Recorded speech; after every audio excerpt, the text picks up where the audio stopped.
Well, Adam, these episodes are coming fast and furious. This is the second episode already, and now we have the third that's coming up this weekend, and then that's it for the 14th Doctor, the fastest turnaround time for a Doctor that we've seen in quite a while. Right. And it is wild because it didn't hit me until I saw someone on social media comment on it that we are one episode away from saying goodbye to Tennant and Tate for the second time. I don't know if I'm ready for this. I'm Yeah, just getting into the full swing of welcoming Tennant and Tate back. Um, we can we talk about almost it a have to little say bit goodbye. too when we do the actual review of the episode, but do these feel like specials? Do these feel like, all the hype of bringing David Tennant back? Are we getting the quality of episodes that you would expect, on par with the 50th anniversary when you have Matt Smith and Tennant team up with a, previous, Yep. unknown doctor. So we have three doctors in that episode or in the 50th anniversary. And they did a little kind of side episode with the eighth doctor. And, that was a big deal. Now, is David Tennant a big enough deal that he's all we get? This sounds like, Yeah. look at me, I'm spoiled. This is all we get. But, is that enough? I think they're, definitely worth some conversation around, like, do these feel like specials or do these just feel like additional episodes of Doctor Who? Yeah, that's actually a really solid question, and I haven't stopped to think about it until you just posed the question right All now. right. Well, And we'll talk about it during the cool, review, and then you'll have some time to think about it. how, nice, nice. how We'll about roll that? with it. Sounds good. All right. Well, I think we don't really have much to discuss. I know we were talking pre-show a little bit about all the behind the scenes info they've been giving us and the YouTube videos and the, kind of explainer videos on, I think you had said one drop today that was just about the villains. Yep, yep. So yeah, That's they're doing a good job of putting out this content, right? Like they're really capitalizing on the moment. And we talked about it last time. Like the quality is so good. They do a good job of getting you engaged. And if you are familiar with past New Who doctors, and even some of the classic doctors, they put in those moments that bring up that nostalgia and like these key moments that it's like, oh, yeah, I forgot about that episode. I want to go back and rewatch that. Oh, I need to track that one down. Oh, yeah, that's such a solid scene. What's the surrounding episode? It's it's great. I mean, highlighting every doctor, right? You're running through Capaldi and Whitaker and then back to Eccleston and Smith. They're doing some really good job with the behind the scenes content and then just additional introductory videos. yeah, I think it's most likely, because we were, like I said, we were talking pre-show, so I'm sorry to repeat myself, but it didn't feel like we were getting the same amount of content maybe in previous seasons with, Capaldi and Whitaker. We would get some behind the scenes or like a little, couple interviews here and there, but the amount of content that they're dropping on YouTube, really promoting the show right now, obviously they feel like they're reaching a new audience with Disney Plus and, kind of the promotion that they're getting through that. So they're probably hoping that, hey, let's give as much content as we can, fill people in Yeah, and get people excited about the show because this is our opportunity. This is an onboarding moment to get new viewers. Now they'll have another onboarding moment soon with a brand yeah, new doctor again in the Christmas special. So this is kind of an unprecedented time where we have these specials, get all the David Tennant fans excited, people that have maybe seen him in other stuff because he's been in other things that aren't Doctor Who, and maybe you're getting these new fans. It's new to Disney Plus. But then if maybe you didn't jump on then, go ahead and jump on at Christmas because we have a whole nother doctor and he's younger and his companion's younger, and maybe you get a whole different group from that. So they're not dumb. They kind of know how to right. market this, and it seems like they're Yep. doing it really well. Yeah, and it's interesting, right? Because we do have it feels like we have more content than we've had in years past. That said, Wild Blue Yonder, it was kind of a mystery going into it, right? Like we don't have the spoiler content that it feels like we had in the past. Like previously, the way that they kept you engaged between episodes was spoiling stars, spoiling storylines, spoiling villains. Like you would get all of this promotional content. you wouldn't have all the new content that we're seeing come out about previous episodes and then introductory videos as well. It's really interesting the dynamic that we have at play compared to what we've seen previously. Did you know there's an official Doctor Who podcast?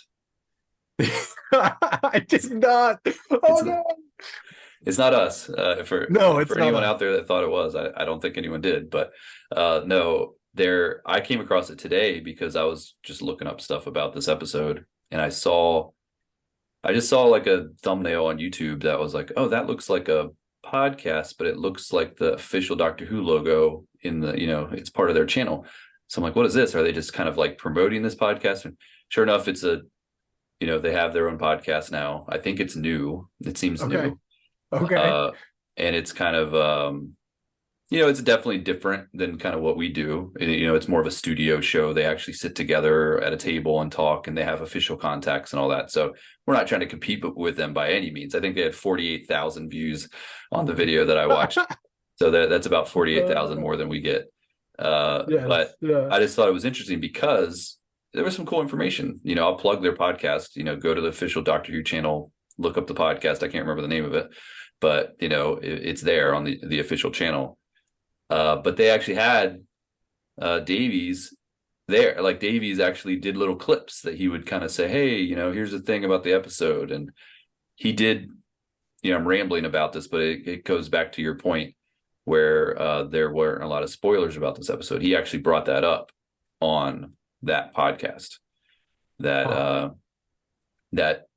a lot of people thought, because they were so tight-lipped about this episode specifically, and there wasn't a lot of leaks like you got for the other episodes, people just assumed, oh, they must be really trying to hide something. Maybe Matt Smith's going to be in it. Maybe, this person's going to be in it, because they were so secretive. And he was kind of like, sorry to disappoint, because we didn't have any of that stuff. The only reason this came across so secretive is because of the way they filmed it. It was all indoor, and they literally only had two actors, really, other than the one scene at the end. So there wasn't much for them to leak. That does make sense. That does make sense. And it's one of those ones. You're absolutely right. It was filmed indoors compared to all the other phone shots, pictures. That's what they're called. Phone shots are called pictures. All the other pictures and photos that we've seen coming out of the first episode and now this upcoming episode, we didn't have that for Wild Blue Yonder. That's why it felt like such a mystery. It's all in studio. They're built, they built the sets, and they did it in studio, and they didn't have to go outside. They didn't have to go out on the streets, where people can grab those, pictures. So yeah, for me, I don't dig for spoilers. I don't look for this stuff. So I didn't even know there was a buzz about this episode. Apparently there was all this buzz that there was going to be maybe some secret stuff because of it, but I didn't even pick up on that. And I didn't really know what the episode was about. Yeah. I guess they had kind of already released, a synopsis, and, that there was going to be, other evil versions of the Doctor and Donna, that I didn't even know that. So it was all kind of a surprise to me, which I like. If I can be unspoiled, I prefer it that way. But I know sometimes when you're trying to prepare for a podcast, it's hard, when you're looking up stuff on Google, it's hard to stay unspoiled. But I did on this one pretty much. Yeah, it was a mystery going into it. A pleasant surprise. Yeah. So yeah, let's jump into it. We got Wild Blue Yonder. Yes. Not Wide Blue Yonder, which apparently there's I didn't know that I always thought it was Wild, but then when I was watching the episode in the subtitles, it said Wide Blue Yonder. And so then I'm like, really? Wait, is it Wide? So, but no, it's Wild, right? Yes, it is Wild. Yes. Right. Yeah, you're correct. Wild Blue Yonder. It's the second special of these three specials that seem to be kind of connected, but they very much stand alone so far. This episode did not feel like, although it was a direct continuation, there wasn't anything that happened in the first episode that really super connected to this episode. None of the villains carried over any of that. It's very a standalone. You could have watched this episode by itself, and it would have just felt like a Doctor Who episode. That it didn't rely on any of the storylines that had been introduced. Yep. And I'm totally wrong, because I don't think, other than just the ending, I don't think it really comes into play into the next episode that we have coming up this week. Right. Some hints. there are little some drops. conversations that are Yeah. taking place that will be interesting to see how they unpack it. I think there is some hints as to why the Doctor has his current face. I think that might have been hinted at, or at least we're starting to get some foreshadowing there. Okay. We can But talk about that well, because I didn't pick up on that. But it's me just reading into things. written by Russell T. Davies or Davis, depending on how you want to say it. Director Tom Kingsley. And this one came out on December 2nd on Disney Plus again, which once again in the main bar, you see it scroll across as like the top things that they're promoting. Cool to see that they're like putting it in the top. Yep.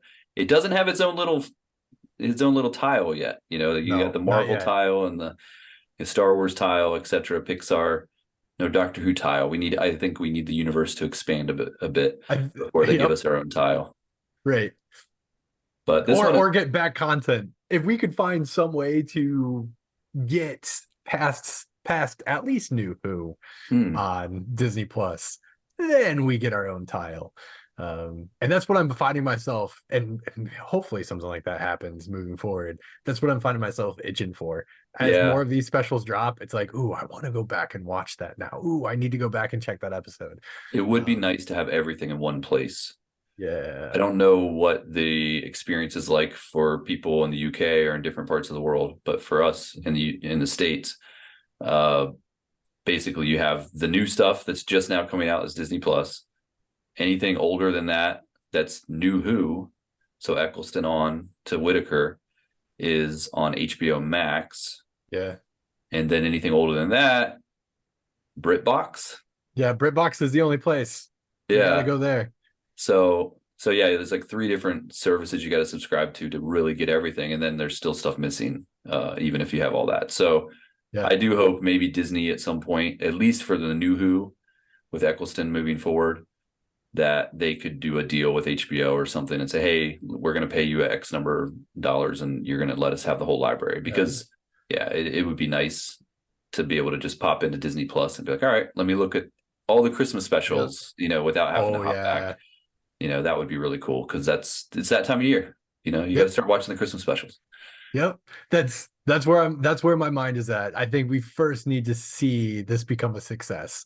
I think if the ball starts rolling here, if Gatwa really does pan out, um, I could see some of those conversations starting. But I think we need to make sure that this succeeds first before those Yeah. conversations kick off. Yeah. So this one starts out interesting because it feels like, I saw the trailer and the clip that they released at the end of the last episode, and they're on a spaceship, and you say, okay. But then this one starts out and it's like Sir Isaac Newton, and it's like Yeah. almost like a period piece. Right. And I'm like, oh, this is interesting. Like maybe they're gonna have a whole thing here first. Like the first half of the episode will happen here, and then they'll go to the spaceship. I was kind of getting excited. You know how I like it when they go back in time and meet famous people and all that. Right. So I was getting kind of excited for that possibility, but no, it's just the intro. You have Sir Isaac Newton under the tree. TARDIS crashes into the tree. Not just one apple falls, but like all the apples fall on him. I thought it was a kind of a clever, fun little intro. You definitely got that Dr. Donna dynamic uh, with the line right before they go away with what they say. You probably remember better than I do. The gravity of the situation. Yeah, yeah. They're like anyone, Right. if you of all people should understand and he's like, don't do it, don't do it. Like just that Yep. back and forth and then they both said it together because he couldn't help himself. He's like, all right, I'll do Right. the dumb joke with you and the gravity of the situation. I just thought that was really fun intro. It was a nice little kind of throw off, kind of throws you off a little bit because you're not expecting them to go to a place like that because of the trailers. And then they do the whole like he remembers the wrong word, Yeah. Yeah. gravity, That's and it carries on. Like literally every time they say it from then on, the word has changed now because they changed history by right. having that conversation. I really like that. Might have been my favorite thing about this episode. It is like you love, not you personally, but it's that playfulness of Doctor Who, right? That I feel like kind of got lost, or at least this style of playfulness where they're willing to take history and kind of just mess with it to some extent. And then, like, can I'll say this. One thing that I miss about Davy's writings is his ability to have these more lighthearted moments and then just like seamlessly go into something that's just weird, dark, heavy, and yet there's still that playfulness that comes up throughout it where you do have gravity being mentioned, and then the one time the doctor actually says gravity and Donna's like, what? and Yeah. and the doctor's like, mavity. Like, that playfulness even in these heavy situations, there's something that felt very familiar, like, okay, we're back here. Was it the doctor and Donna in these situations, or is it just going back to what we remember in regards to the storytelling that we got used to for so long? I'm hoping it's the latter. I'm hoping it's the storytelling that we can kind of like lean into a little bit more here. Yeah, and it's a staple of Doctor Who, just the kind of silly humor for sure. And I've complained about it. They can go too far. In this episode, I felt like they went too far a couple times. Well, and I can point out some things, but I like it when they do something subtle with the just that mavity thing. Yeah, That could have just been a throwaway, but they reference back to it a couple times, and it's clever. It's if you're paying attention, you're like, oh, that's why they're saying mavity, because they just literally changed history. right. And I like that better than maybe more the in your face silly goofy stuff that Yeah, Doctor Who does still. Every iteration of Doctor Who has done that, and I'm sure there's people that just love that about Doctor Who, but for me, like, that stuff I don't like as much. But the clever little nods that they kind of, the threads that go through like that I appreciate that a little more. So you do get them eventually crashing on the ship, and then they basically come flying out of the TARDIS, and the TARDIS, like, there's fire coming out. Basically, the interior of the TARDIS is getting completely torched, ruined, all because Donna spilled her yeah. coffee. And did you have a moment at all? It went against logic, but I was like, oh, maybe we just got that interior for like one episode, and like now it's resetting again. Because anytime in the past we've seen them do this kind of thing, it does get a new interior when it gets destroyed. So this is, my brain went there. They're like, oh my goodness, like, we literally just got that cool interior just for one episode. But then logic told me, nah, they wouldn't have built that whole set just for one episode. Like, they're not going to ruin it. Right. And I think even the doctor said things along the lines of like, it's resetting, it's rebuilding, like, oh, I just got it. And there was that moment of like, oh dang, like, it is gonna, like, maybe this is, and not knowing where the episode's gonna go, not knowing what the outcome is, there was a part of me that thought, oh, maybe the next time we see the TARDIS, it's not gonna be with Tennant. Maybe it's gonna be with Gotham. Maybe the TARDIS will be brand new. Maybe everything will be brand new by that point in time. I didn't even think about that, because I was like, well, they got to get off the ship, so that the TARDIS has to come back, right? So I Yeah. never even thought about the possibility that they could potentially not, see the TARDIS again until the next regeneration. But Yeah, I was planning on this being like where the toy maker, like the toy maker was a big mystery. Like the episode would end with the toy maker being involved, something along those lines, which I wasn't too far off, just not in the way that I was expecting it to go. But yeah, yeah. yeah. And we also learned that, so it's playing the song Wild Blue Yonder. I never really made the connection of like why. I know they explained it. Maybe it's trying to warn them because it's a war, like there's some sort of Yeah. conflict going on.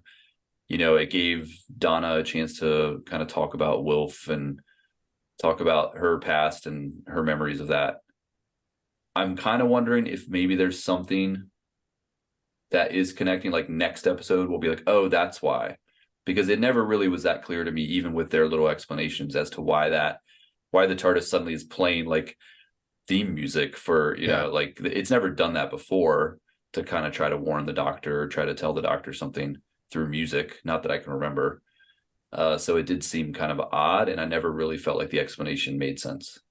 Yeah, I feel like at this point there's been, I mean, we go back to Beep the Meep and the mention of the big boss, and then it seems like there are these random breadcrumbs that are just like they're there, and there's not really, we don't see a clear connection, or we're not seeing how this actually comes into play. And it might just be, hey, something that's thrown out there. But I do feel like there's these little things that are just kind of setting the stage, right? Like, I think I always watch a Doctor Who episode ever since Bad Wolf started getting dropped, right?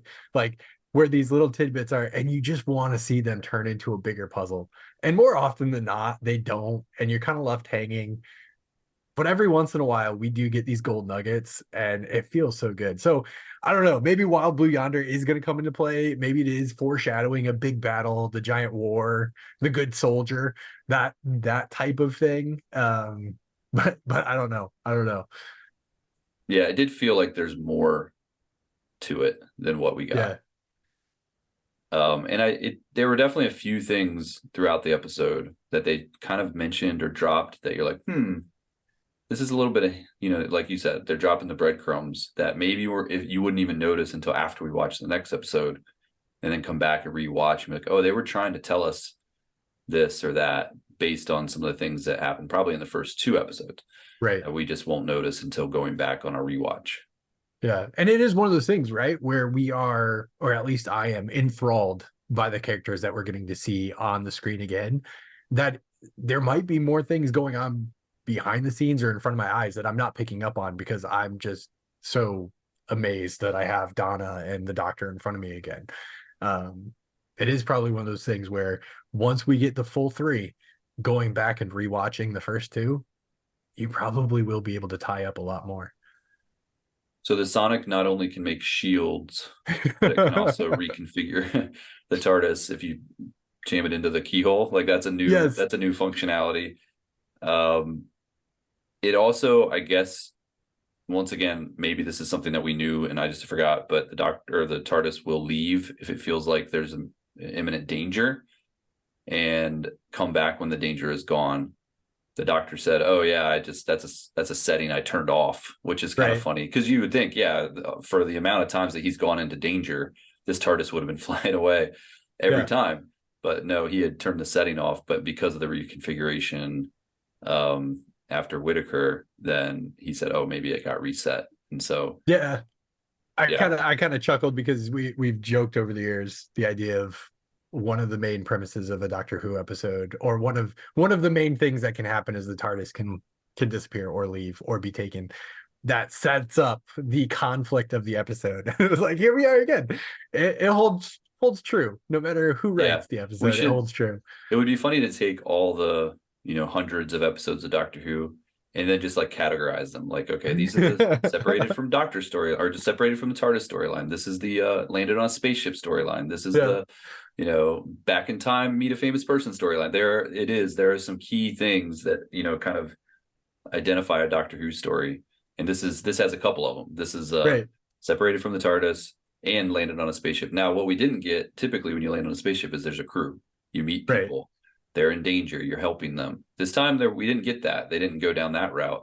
They're just nobody there. They get there and there's nobody there. Nobody. No. Okay. So at any point in time, did you think that the what was it, the Muktaman, the sleep monsters were going to show up? No.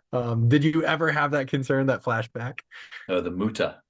Yeah, Muta. The eye boogers. Yeah. The eye boogers. No, actually, they didn't even cross my mind. Thanks a lot for bringing that back. Oh yeah. No, I didn't. There was somebody else that I don't know. I can't. When I was listening to the official Doctor Who podcast, they had mentioned some other villain that they thought it could have been, and I'm forgetting now who they said.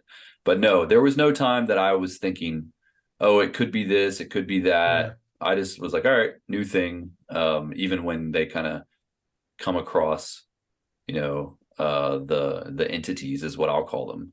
I don't really even know if Doctor Who has an official name for them, does it? The not things, the no things. Oh, is that what they are? That's what they called them a couple times, at least in the not things. Yeah. I just call them the entities in my notes, but yeah. So no, I never really tried to link it to another villain or see if there was something else involved. To me, it was like, oh, we're at the edge of the universe. This is something new. Yeah. We've been doing this for far too long. There are definitely times where I'm watching a new episode and I'm just chuckling to myself, just thinking like, oh, what if this showed up? That would really, really drive Aaron nuts. Like this would be great if this happened right now. And I did have a moment where I chuckled to myself as they're walking down the long corridor, and I was like, this looks vaguely familiar to that spaceship that the sleep monsters were a part of. Yeah.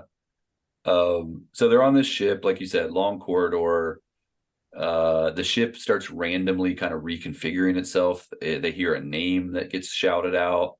There's all this Yes. stuff going on. They meet this robot uh, that moves one step at a time, and there's not really, they don't know if anything's controlling it. The robot looks cool. I thought the design was cool, very Doctor Who.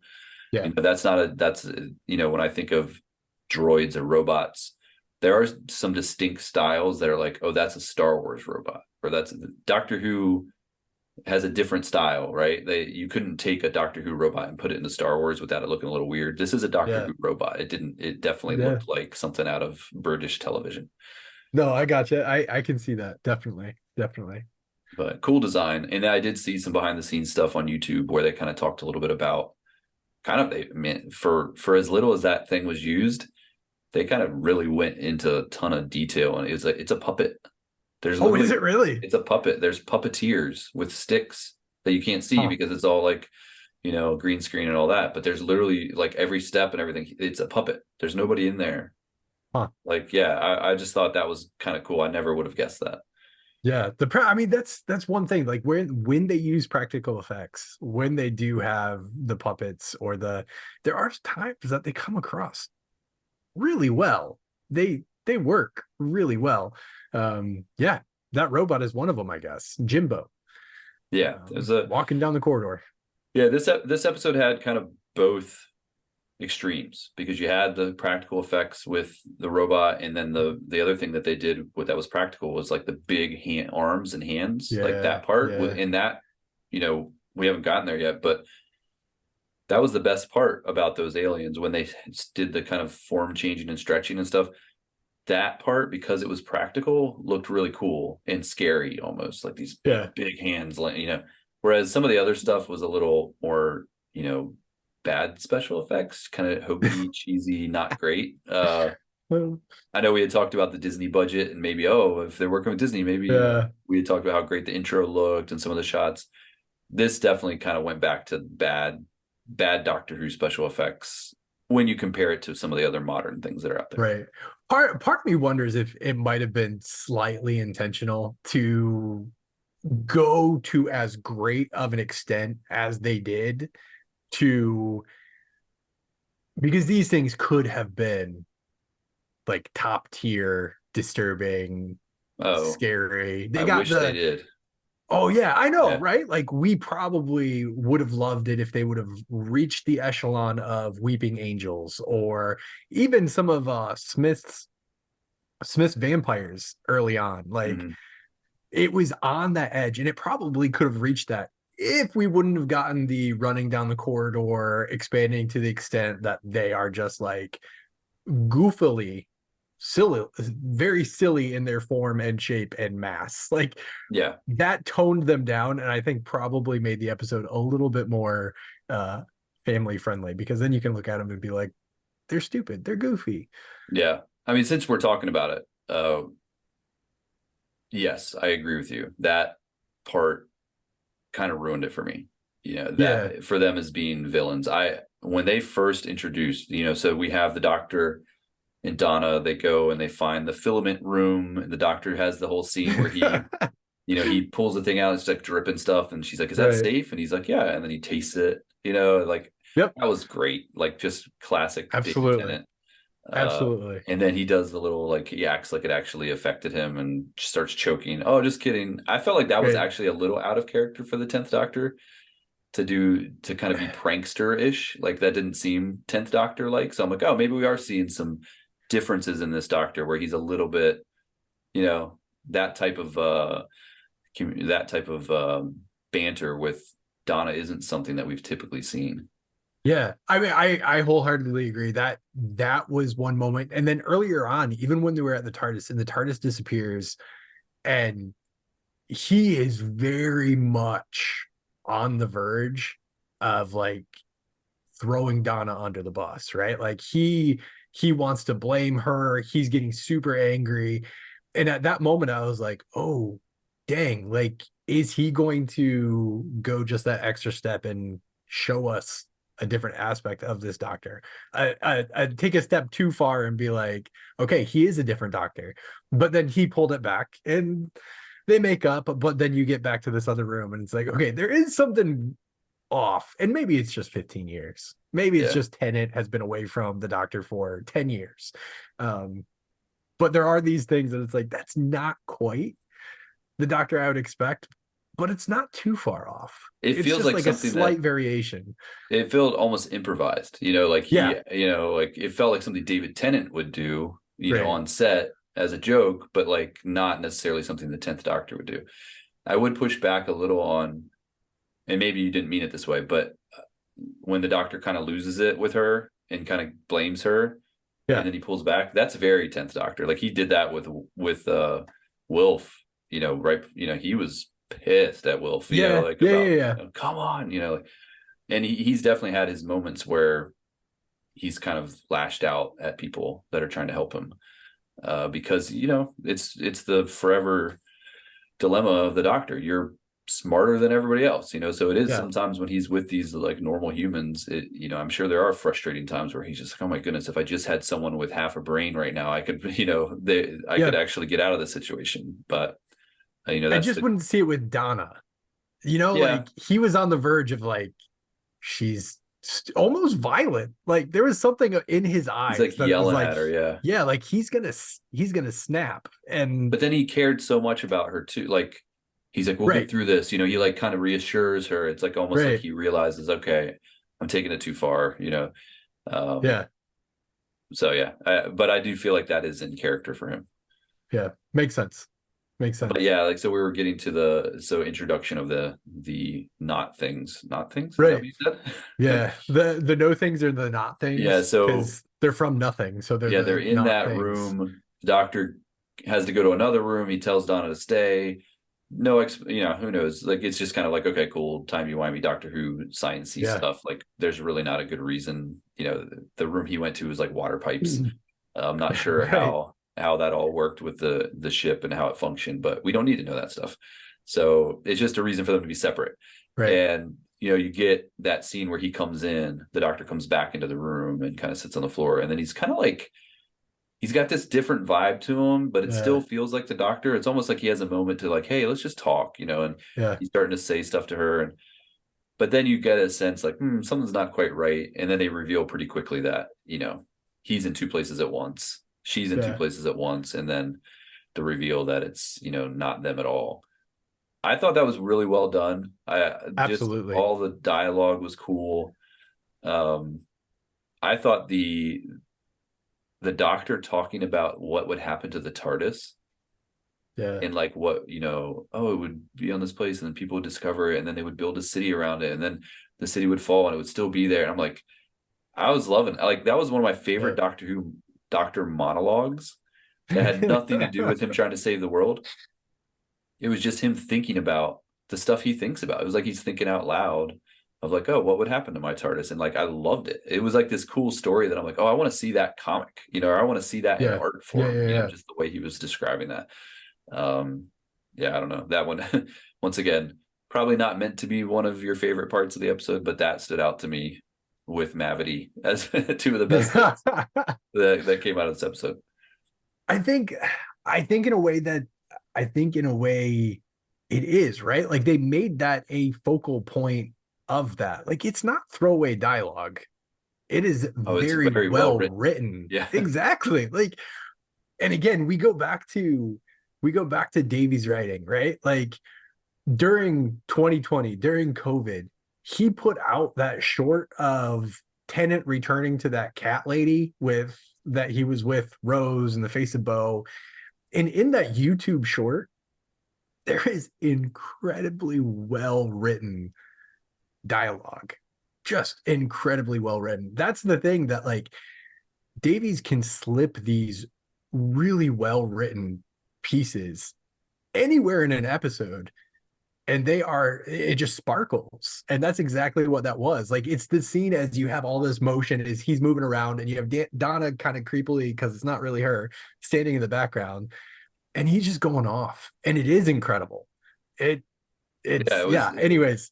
Yeah, it was just such a good moment, and I do love the doctor monologues, and I feel like we haven't gotten that as much. I know we've talked about it even with Whitaker. She never really had that moment. I felt like I know they kind Right. of had a couple Yep. things they tried to give her, but it just didn't feel like the same.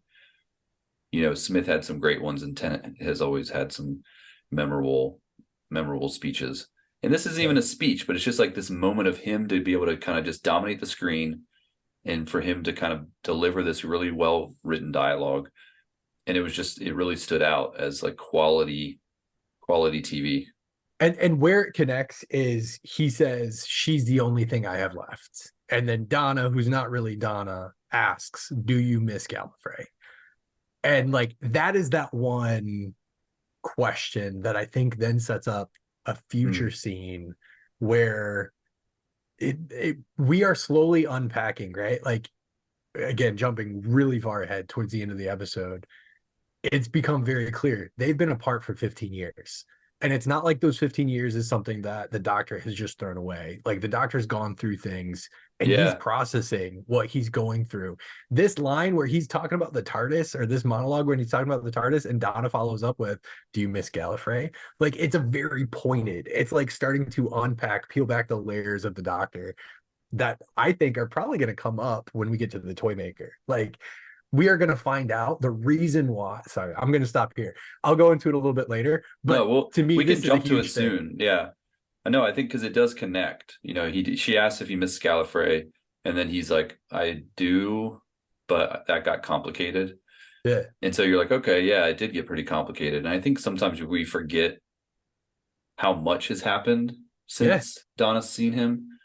Well, let's get to that point, because the entities do reveal themselves. The whole arm thing, like being long and I kind of mean, dragging, like I was like getting super creeped out because it oh, was yeah. very well done. Like I said, they showed some behind the scenes stuff how they did it practically, and like literally they took a scan of David Tennant's body. They used his real hand as a mold or model for how they made these big hands. So you're actually seeing a giant David Tennant hand. It's not just some random thing that they Great. created.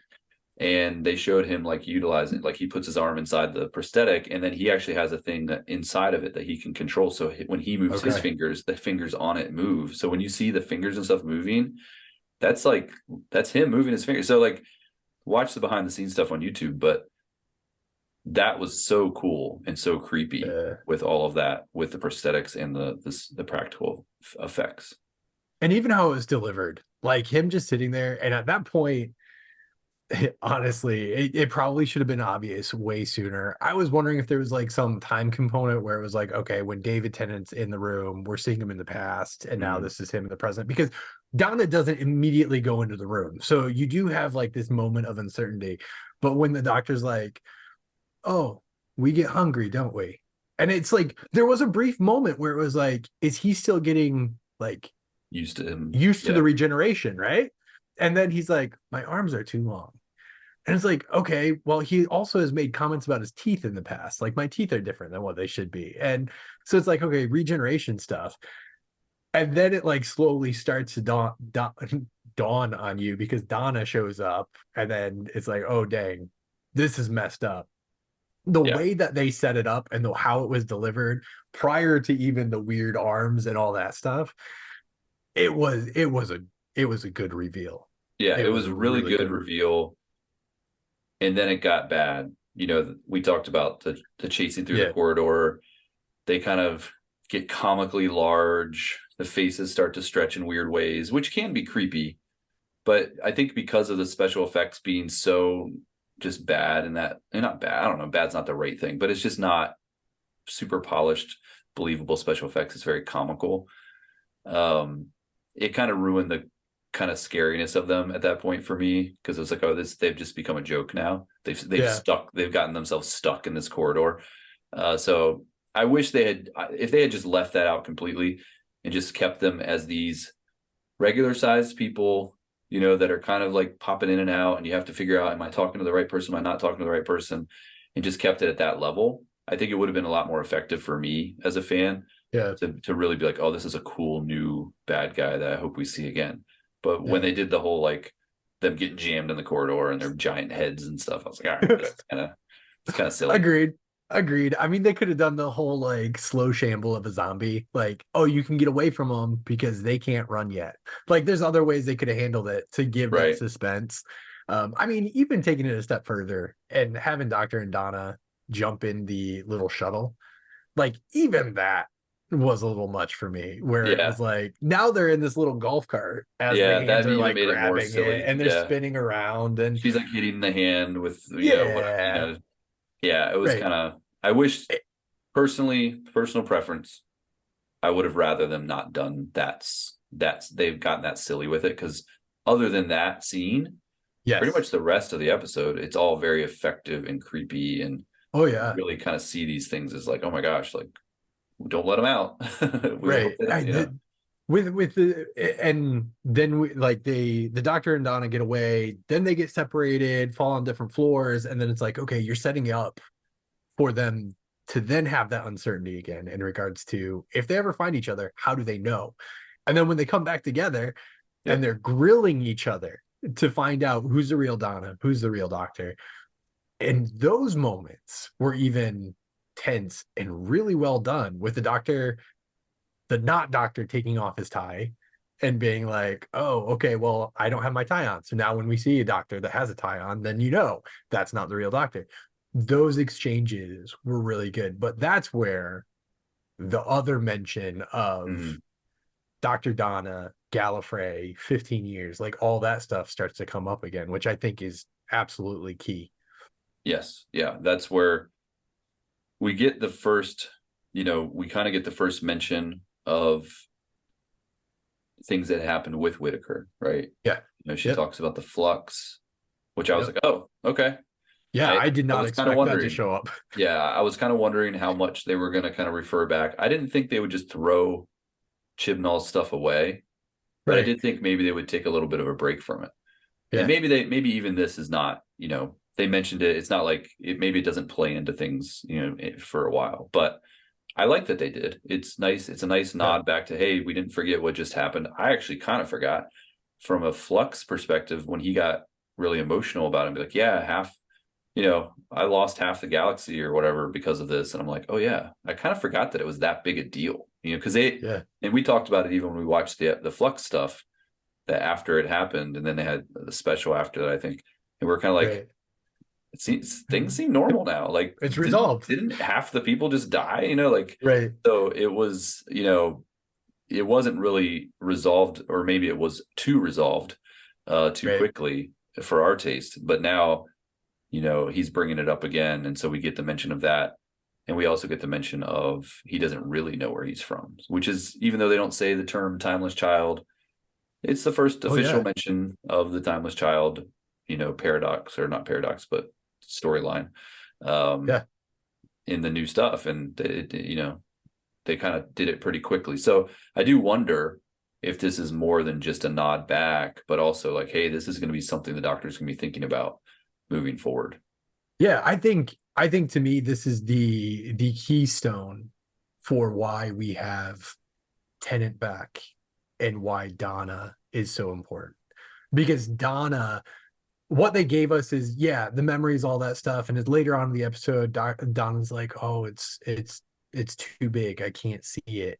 I don't think that's true. I think Donna Uh, is lying to her through her teeth right there. I do think Donna knows. And I think Donna is the only one, at least how it's getting set up. I think Donna is the only one that can help the doctor process it. And if the doctor were to show up with a different face, Donna wouldn't have been able to help. And so the entire reason the doctor shows up with the face that he does, that Donna's back, is to help us resolve everything that's taking place for the past 15 years, all the other storylines that we've seen come and go, all the times that Gallifrey was cup of soup and then blown up and then brought back again, and the timeless child in flux. The only way for the Doctor to handle any of that and process any of that, the way it's being set up, is the Dr. Donna, is Donna knowing what the Doctor has gone through. That's why he needs his friend. That's why he needs to be where he is right now. So what do you think the purpose of that is for his? Is it just closure for him, or is there a bigger mystery? I think it is closure. I think Okay. it's closure on New Who. Okay. We've talked about it, and they've made a big deal about how Gatwa is a reset. Gatwa is Disney Doctor, however we want to refer to it. It's season 1, series 1 moving forward. Yeah. I feel like this is I'm going to get emotional. I think this is the closure. This is the end of New Who, and they're setting it up that Donna is going to help the Doctor process it before the transition into series 1. Interesting. And that kind of that goes back to one of our big discussions that we don't have to go down this rabbit hole, but I just want to at least mention it. Yeah. As we said, is bringing David Tennant back disrespectful to Jodie Whittaker's Doctor, because it's almost like she wasn't a big enough deal for us to end it with her. And it sounds like it kind of is the case that they kind of said, hey, if what you're kind of thinking, is true, then it does sound like, hey, the closure, they could have done that with Jodie Whittaker. They could have written a story for her to have better closure, but the powers that be decided that, oh, wait, we actually want to bring a better Doctor back, a more popular Doctor back, to have these final moments. Yeah, and I think that might, as disrespectful as it might sound, as much as it might belittle Jodie Whittaker's Doctor, and she got a bad rap. She was a great Doctor. Whittaker did an incredible job. The stories weren't always the strongest. We've already mentioned it even this episode. She never got those like pivotal monologue moments where she was really able to establish herself. Could she have? Absolutely, no doubt in my mind. But there's something to be said to bring back someone who's arguably the favorite New Who Doctor, as the one to close off this iteration of Doctor Who. I don't know if it's necessarily a knock on Whittaker as much as it is a recognition of what the fan base always has been, and it's Tennant is who Tennant is. He is the Doctor. Yeah, because you couldn't have done that with Capaldi either, probably. No. He didn't resonate with the fans as well. Smith, arguably, you maybe could have. He was super popular as well. But yeah, I think David Tennant is the kind of New Who Doctor. He's kind of the core Doctor of, and I mean, that's who they brought back for the 50th. David, Smith was there too, but Smith was already the current Doctor at that time. Yeah. So for them to bring back Tennant now twice, the 50th and now again for the 60th, if he's still, doing stuff for the 70th, why not? Why not? Just keep bringing him back. But no, I agree. Maybe I'm overstating the disrespect for Jodie Whittaker as opposed to it just being a mad respect for David Tennant. I think there is something to say that she never got the respect that she deserved. I don't think fans ever gravitated to her like we probably should have, because she did do an incredible job. And honestly, I think give it 3-4 years, looking back on her episodes, there will probably be, because even as we went through and reviewed the seasons, if we went back and we looked at the episodes, we were always like, ooh, that was a really good episode. Oh, I really like that episode. Oh, that was a really good one too. There were probably more strong episodes than weak episodes. It's just, there's something about Tennant. You have to bring him back. I mean, everyone has their favorites, and there's nothing, that doesn't mean we didn't like, just because we like David Tennant a ton doesn't mean we didn't like the other Doctors. I mean, I can honestly say I really enjoy every single Doctor from the New Who that I've watched. So, and I can go back and watch. I mean, I was just watching a Capaldi episode the other day, and I was like, oh my goodness, I forgot how good he was, especially when he first started, like just that first scene and the whole dinosaur and all. I was just like, how bizarre was all that, and how great did he play that? So yeah, but yeah, in the end, David Tennant, you can't argue with just how popular he is. And it is the right call when you're having these anniversary type specials that you want to bring back the fan favorite. Yeah. Yeah. Anyways, my whole point is I think some of these scenes are absolutely pivotal to what they're trying to do within these three specials. I think they are foundational, keystone, bedrock for what they're trying to accomplish. Yeah. So we didn't even say this, but they're on the edge of the universe. That was the other thing that kind of came into play. Apparently the Doctor's Yeah. never been to the edge of the universe before, Right. which is kind of hard for me to believe, but he said it. And that's where these, entities have come from. They came over from the void, I guess, or what's beyond the known universe. Some interesting things about them. They were apparently, the reason why they're so malicious is not because that's how they are, but that's how they were shaped, because they were actually hearing or seeing things from our universe, and it kind of shaped them. I feel like that's kind of like a tired, storyline. Like, humanity's so evil, and now we've created something else evil because of all the, the wars and all the things that we, wrought. Okay, have a little bit more hope. Right. Right. I did like that Donna kind of defended us a little bit and was like, hey, that's not all we're about. And then, Right. they said, well, that's what traveled, maybe the good things. Love letters don't travel very far. Exactly. So I did like that line there. But yeah, so these things, I guess they didn't really explain what they are more than that. Like, they just kind of were created that way, and they've come now to our universe. They were able to get onto this ship, and now they're kind of trapped.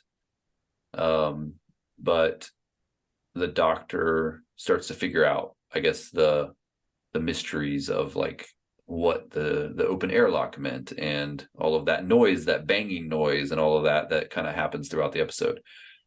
He starts to kind of unravel that mystery. Before we jump into that, though, the salt thing, the scene with the salt. Yeah. I have a theory that is only there so he can say that line at the end about superstition.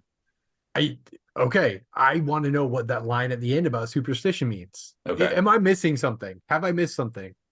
So I think it's just, that's the explanation as to what brought the toy maker back. Okay. I think it's going to be something because he is this, from what I understand, of his time in the classic series, he's this kind of almost unscientific, kind of above everything. Okay. Kind of entity. So he kind of goes against the norms of nature and science and all of that. He's supernatural is probably the word I'm looking for. And so maybe because the Doctor was at the edge, because he said, oh, I shouldn't have done that, because he did the whole salt line. And then because there's superstitions about vampires and all this stuff, and he's on the edge of the universe. So now he said that's too, I forget how he worded it, but almost like there isn't protection from that, or it's too thin or something. Yeah. He said, I invoked a superstition at the edge of the universe where the walls are thin and all things are possible. I've just got this feeling. I love it that you get the actual quotes and you just hear my like kind of rambling, trying to remember. Did he say thin? And then you're like, okay. And then it's like, okay, he did say thin. But, I love that you have the actual quotes up, because that helps. But yeah, so I think that salt thing in the moment, I was kind of like, why would that stop them? Like, that wouldn't they just say whatever and just walk over it? Because what's going to happen, Yeah. So I think that they literally just said, we need to have something to explain, why this guy comes back. Oh wait, the Doctor was messing around with superstitious stuff at the edge of the universe. We have to have something superstitious. I don't know. That's my theory, that was kind of an afterthought. See, like I thought of it in the reverse, right? Like, these things are they're parasites. They're vampires. They're taking your essence. So it's like, oh yeah, salt makes perfect sense. Make them think that, hey, you are the source of the myths, therefore the myths apply to you as well. So I was like, okay, that makes sense. And then when he says that line at the end of the episode, I'm like, I feel like I missed something from classic Who, or I'm not remembering something from New Who. Like, there's something about superstition at the edge of the galaxy that I don't know about. But I mean, maybe you're probably right. That it sounded foreshadowing.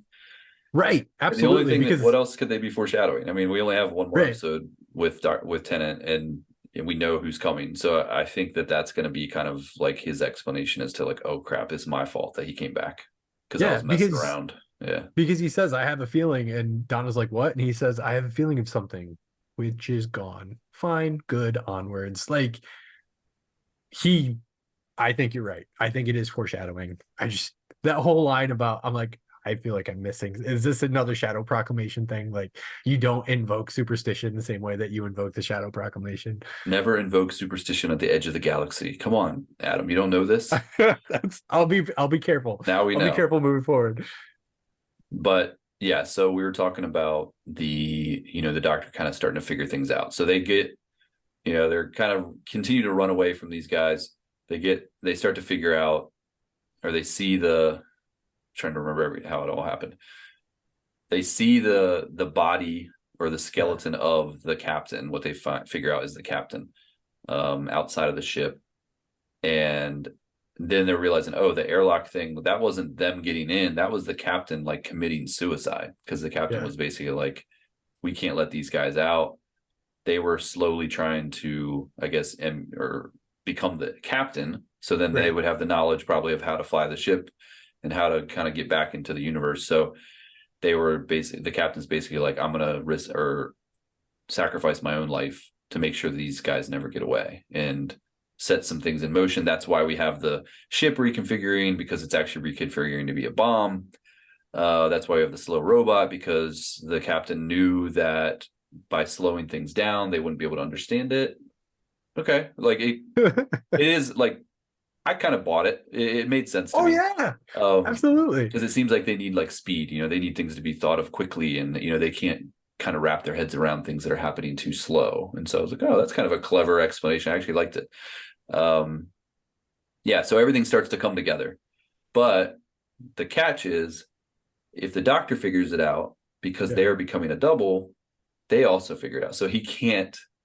And I love that scene where basically he's like, Donna, we have to not think about anything. We can't, don't think.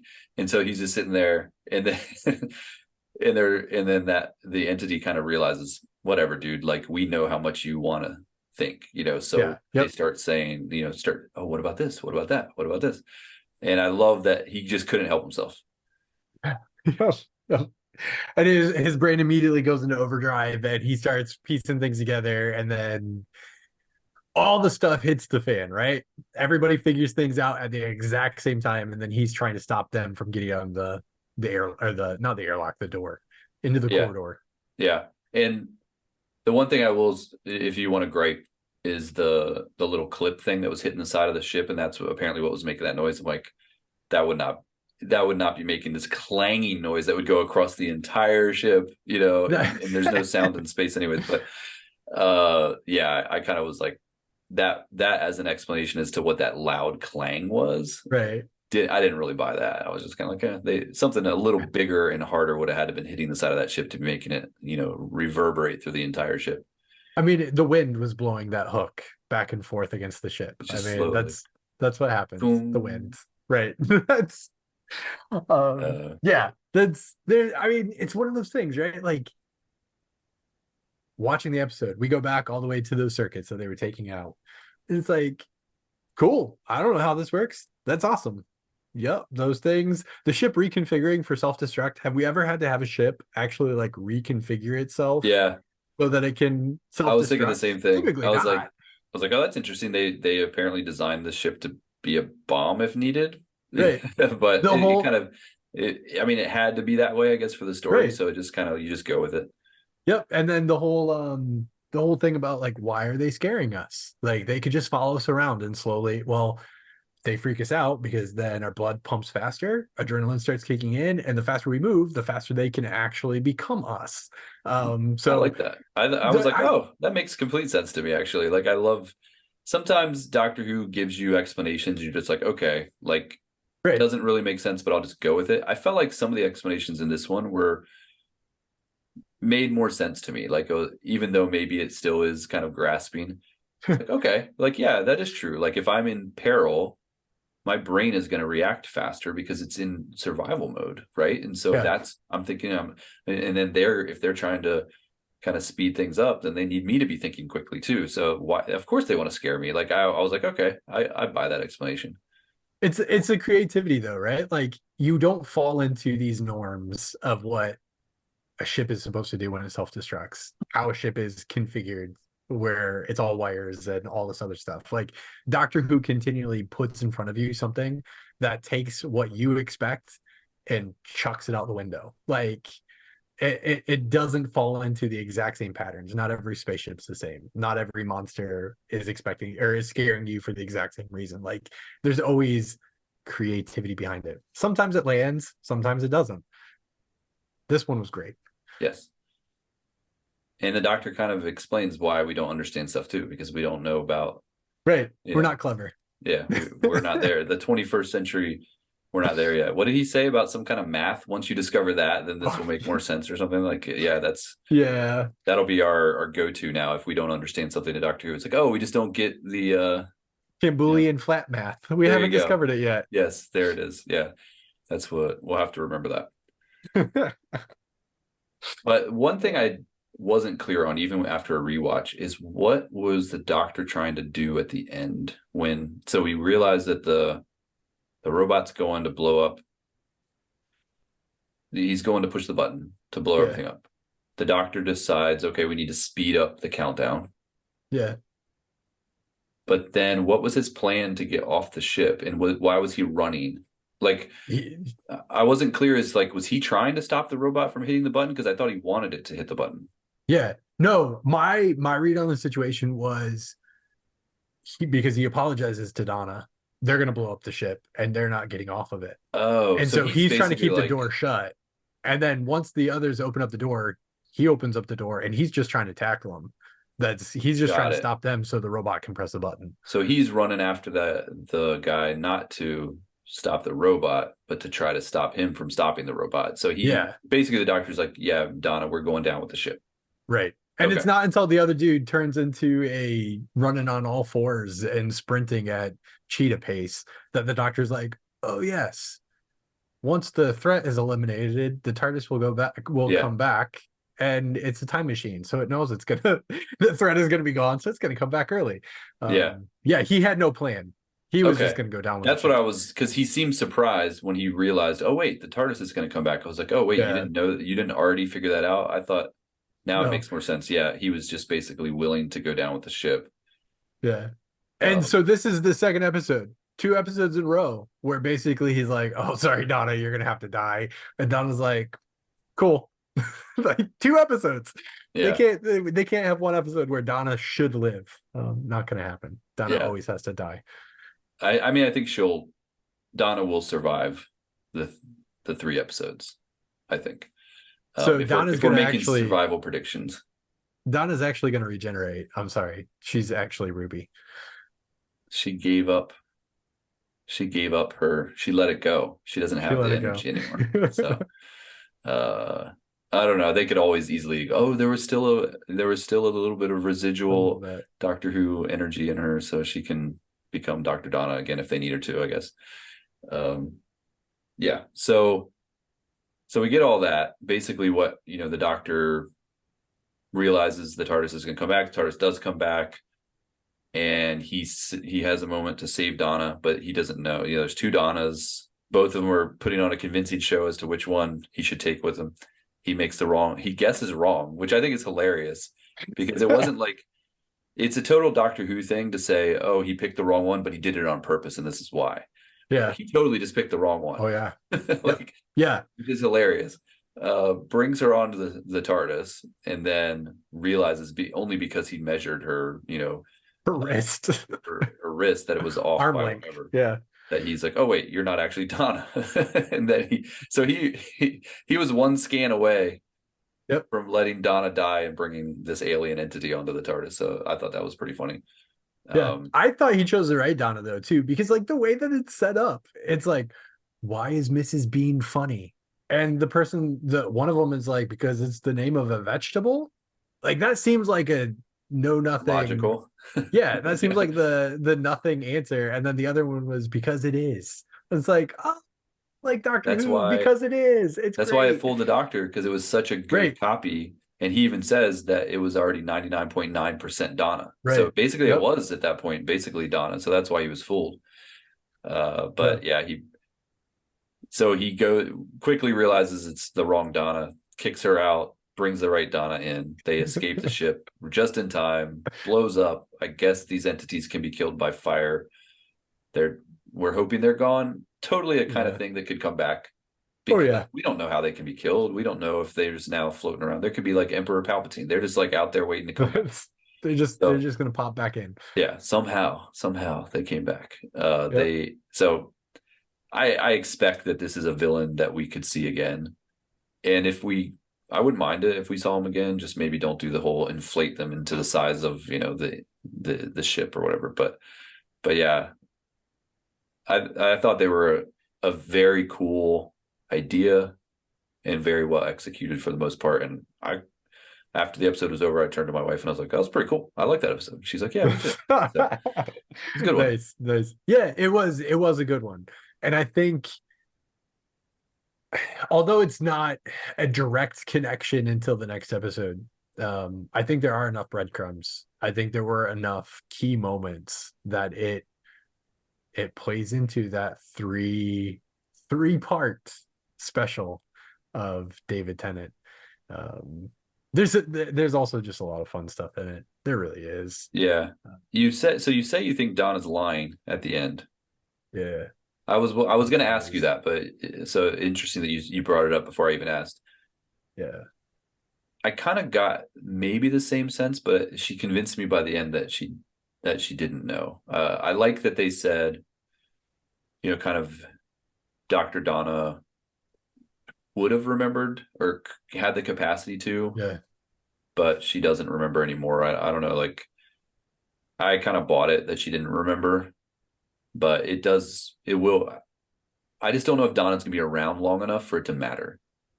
She's only yeah, one, most likely only one more episode. Is it going to matter that she remembers or not?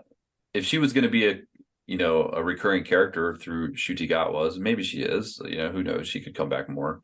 There have been rumors that Rose is going to be more recurring, so we may see Donna a few more times in yeah. the near future, and maybe that would make more sense that she has this knowledge. But for her to only be around one more episode, to me, it's kind of like, I kind of believe her. She doesn't really know.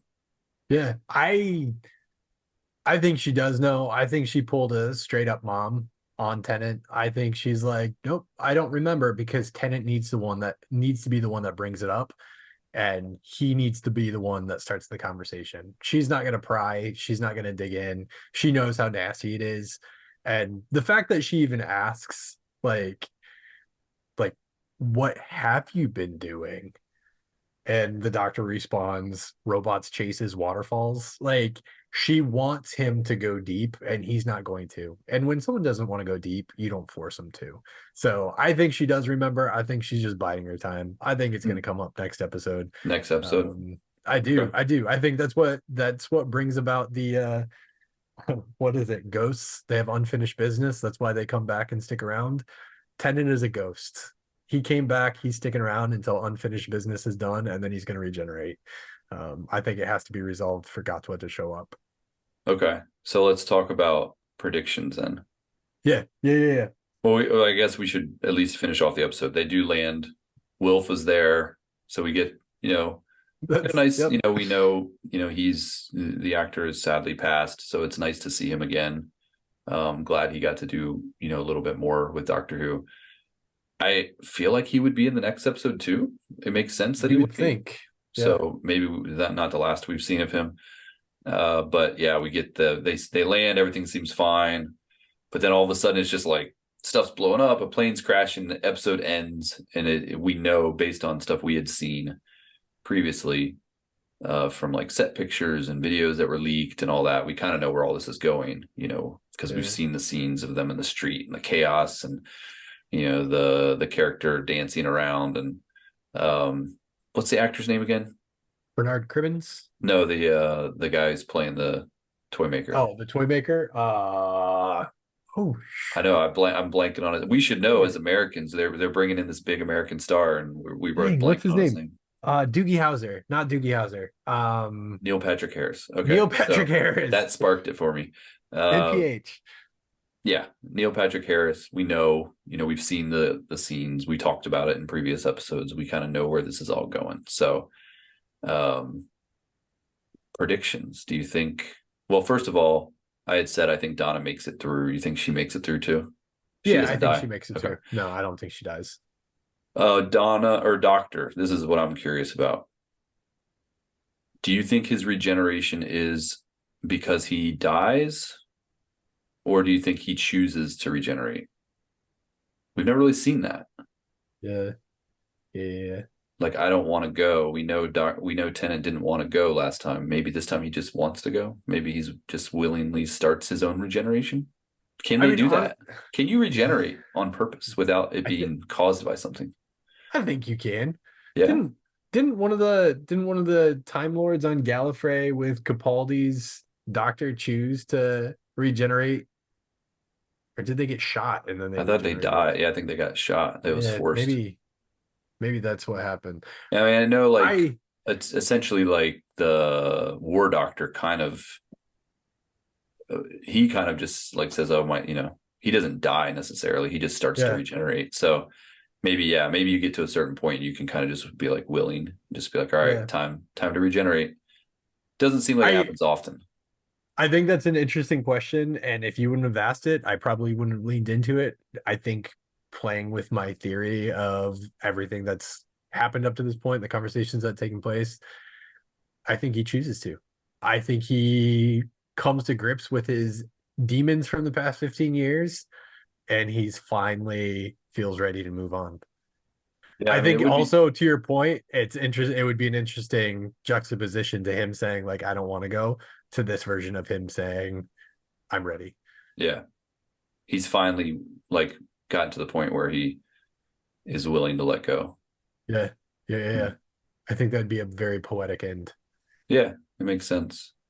It would be, and if it's kind of what you're saying, where they're almost trying to wrap up this era and have a new era start, that would be kind of a fitting end for a doctor to choose to regenerate, and as opposed to having to fight off something or dying, getting hit by something, Yeah. which is typically what happens. Yeah. Okay, we'll see. So I need to go back to your first question. 3 episodes. Does this feel Yeah, like a special? yeah. I was thinking about that because it does feel like in the past when we've had these kind of big events, there's multiple doctors and all of that, and with this, it's just Tennant, Tennant and Donna. And this Yeah. episode specifically did feel like you could have taken any doctor, any companion, dropped them into this episode, and it would have been a standalone. Like you said, there's little hints at stuff, and maybe we're reading too much into some of these hints, but that aside, this episode stands alone. It's just its own thing. And maybe not so much with the first episode because Donna is involved, specifically with her family and all of that. First appearance of Tennant coming back, that feels a little bit more like special material. This episode didn't. This episode to me just felt like it could be anywhere. Yeah. Maybe it's the filler of the three. It's the filler episode. They needed to have like a little capsule episode, where they're kind of off doing their thing, and that leads into the bigger event, which comes next episode. But maybe is bringing David Tennant back and having a big actor as the villain and all of that, is that big enough for a 60th anniversary, or do we need a scene at the end where you know Eccleston shows up? We know it's not going to happen, but Yeah. something like that, some surprise, some other doctor shows up, something. Do we need that to have it feel like a special, or are we okay with this just being Tennant's show? Yeah. I don't know.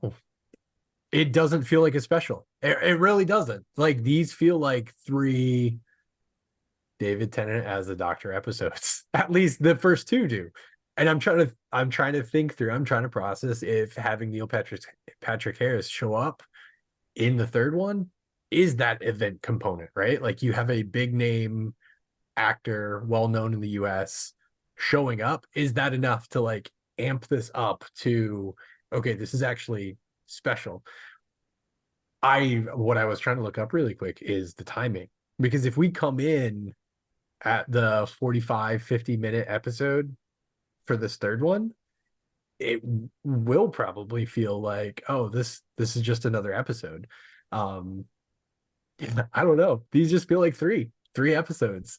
Not that it doesn't decrease how in my mind how great these are, but it doesn't have that event feel, right? Like you don't have the unit helicopter carrying the TARDIS. You don't have Matt Smith hanging out the door of the TARDIS as he's flying over London. Like you don't have these grand scale shots.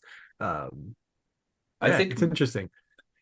I mean, is that a bad thing? Did they get a little too far with some of that stuff? And I mean, I know even watching the 50th anniversary, which I enjoyed, but you do kind of go back and some of it does feel a little bit like forced, or like, hey, we just Yeah, needed to have this, so we brought, three doctors. I mean, I know initially it was supposed to be Eccleston they had invited back, and he wasn't willing to do it, and that's why they had to come up with the whole War Doctor angle. But yeah, I think some of the times these anniversary specials almost feel like, okay, it's an event, so that it's more about the event and less yeah, about it being just a good Doctor Who story.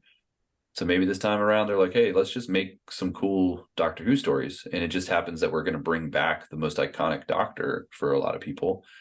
And so that's the event, bringing him back is the event. I mean, really, if you think about it, it is kind of shocking. I know we're just so used to the fact that he came back because we've known forever that right. he's coming back. So we've kind of gotten time. But think about when you first got the news, Yeah, him and Donna were coming back. That's huge. That's almost right. as big as if they had brought back multiple Doctors.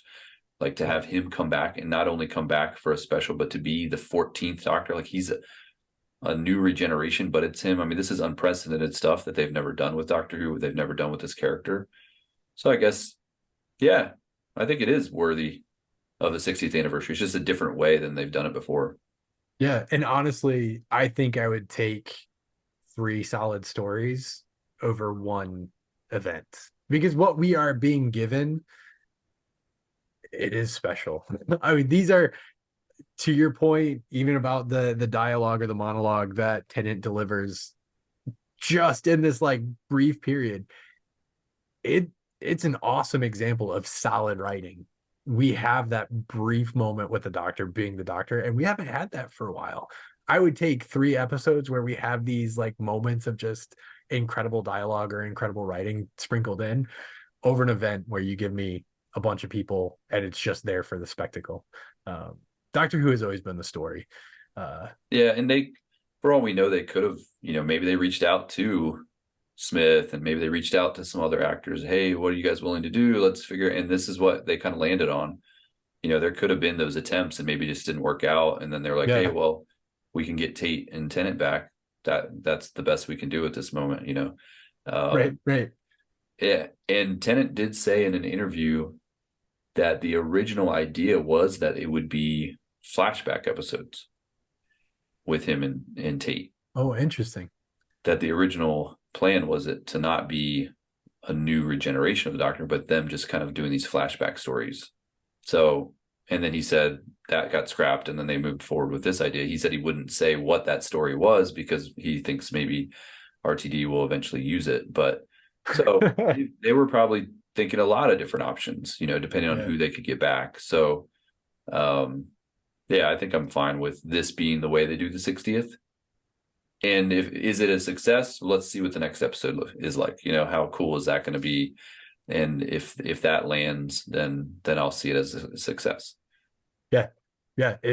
I'm looking forward to it, right? To me, this is the pinnacle of the three episodes, right? It's all been building up to this. Yeah.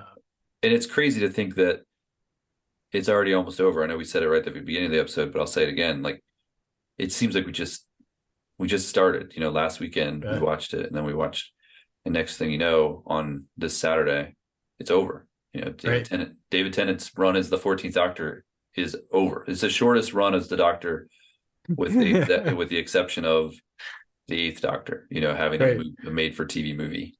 So this will be the second shortest tenure, of a Doctor to be, unless you count the War Doctor or some of these others offshoots. But I'm saying main Doctors, Yeah. obviously.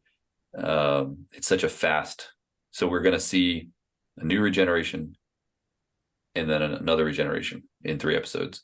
And we already saw in the trailer for the new one that's coming, they did a little coming soon clip for the new episode, and they showed Shutigawa Yep. at the end he's still wearing Tennant's clothes. So it's going to be cool to see how that all happens, and we'll get to see his face at the end. And then we have a Christmas special with him having his first full episode is just like the end of this month. I mean, we have all this cool stuff coming.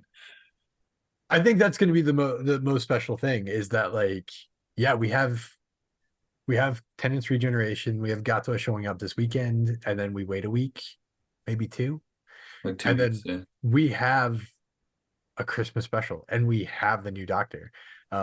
It seems like in years past, it's been like, oh, regeneration. Now let's wait 2 years before you actually get to see who this character is. There has been big gaps. This is going to be Yes. cool to see him on screen. Honestly, I wouldn't even be surprised if he doesn't get some action. And then we get him in the Christmas special. It's gonna be great. Gonna be great. Yeah. Looking forward to it. Well, anything else we didn't touch upon that you want to bring up? I mean, there's so many things that just get like tossed in there. So when the TARDIS disappears and Donna's like, can't you just snap your fingers? Can't you just whistle? And the TARDIS is gonna fly back. I thought that was a cool callback, right? To the yeah, just to that experience of the Doctor snapping their fingers and the doors opening, whistling, Yeah. the TARDIS flying in. That was awesome. Outside of that, though, I think we're good to close it up. All right. Well, I did like it. I thought it was a good episode. I will say the first episode I wasn't, it was fine, but I wasn't a huge fan of. So this one was a improvement for me. I like the second one, so I hope it continues to improve and the third one gets even better. But yeah, that's it. And yeah, I guess I don't really have anything to say as far as like, thanks for listening. We got an awesome message from a listener that I was like, I just was so, it's nice to see because you and I do this, we podcast, but we podcast because we just want to talk about Doctor Who to each other. And Yep.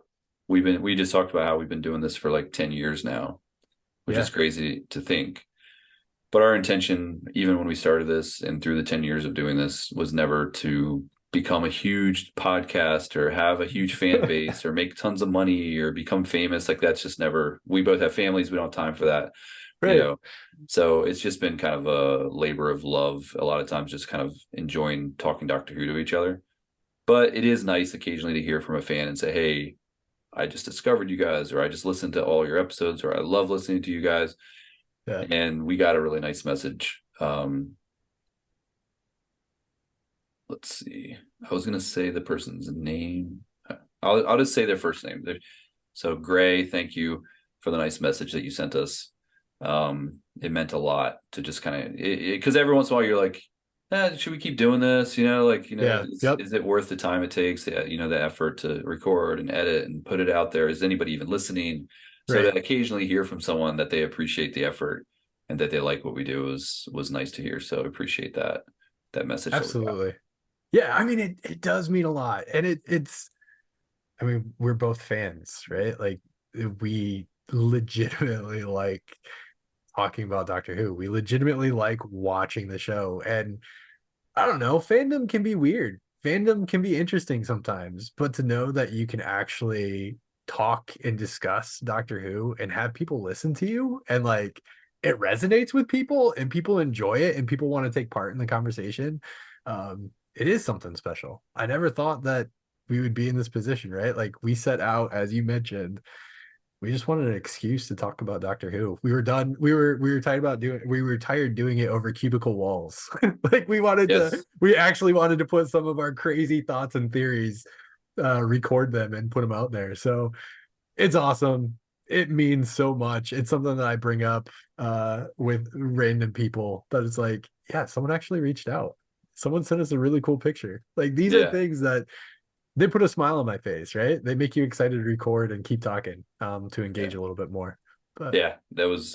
really cool to see. And for all of you guys that listen, I know, we don't have, we're no million listener podcast by any Oh, means, heck no. but we know over the last 10 years we've been doing this, we've built up a bit of an audience. So, and we know some of you have been with us since the beginning. So it's kind of Yeah. cool to see the same names, pop up in the Facebook group or people that Yep. message us and just be like, oh wow, this person's literally been listening since day one. So we appreciate everyone, and even those that just found us, and everyone in between.